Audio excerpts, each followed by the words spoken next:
my body, which is for you. Do this in remembrance of me. And in the same way, after supper, he took the cup, saying that this cup is the new covenant of my blood. Do this whenever you drink it in remembrance of me. For whenever you eat this bread and drink this cup, you proclaim the Lord's death until he comes. And so we are commanded as Christians to partake in the Lord's Supper until he comes back. But the Bible is very clear that you have to be a Christian. You have to be saved, born again, in order to take communion without eating and drinking judgment on yourself. So the very first act of obedience for Christians is to be baptized. So tonight, this is for saved and baptized believers. Now, some of you parents have young children that are here with you, and you might be wondering, so do we give communion to our children? And if not, what do we tell them? So I just want to talk with the parents and the children real quick.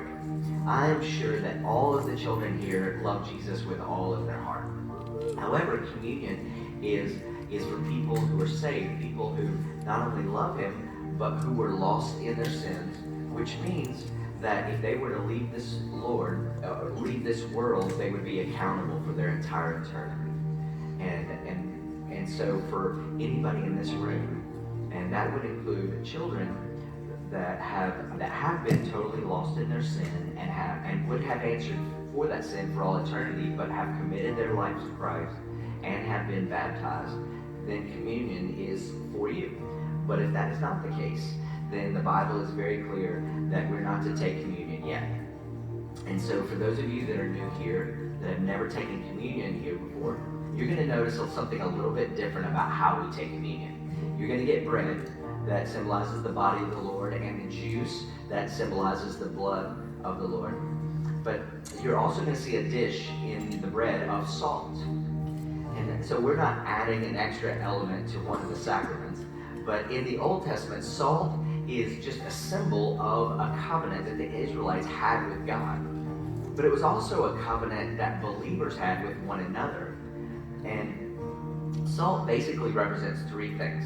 And one is that it is a purifier. It symbolizes that in our relationship with each other, that I will always think pure thoughts about you. And secondly, salt is a preservative. As a preservative, it says to us that I will work on our relationship. I will work to preserve our relationship. And then the third thing that salt is used for is an antiseptic. And so that is just saying that I will allow the Holy Spirit to use me to heal you and vice versa. See, when there's salt between us, that when we have a salt covenant between us, that just means that I'm going to think pure thoughts about you. I'm not going to do anything to hurt you on purpose because I want to preserve our relationship. And then also, I'm going to let God use you to heal me and me to heal you. And so communion, see, it's not just about a relationship with God. Jesus said, this is my body that is broken for you. And sometimes we think that one piece of bread is broken, that Jesus was broken one time for us. But Romans said that the bread represents us, that we are the body of Christ. So the communion is very, very important. And I'm not in no way trying to take away the power of the cross or the blood, but also, according to Romans, we have to balance that out, that it's not just about a relationship with God. It's not just vertical, but it's also horizontal. And so if you're visiting and you're not sure if you want to commit to the strangers in the room, that's okay. But if you are, I just want to encourage you to dip your bread and that you would always think pure thoughts, that you would allow God to use you to heal each other. And so is that right? Yes. All right, good. So if the elders would go ahead and come.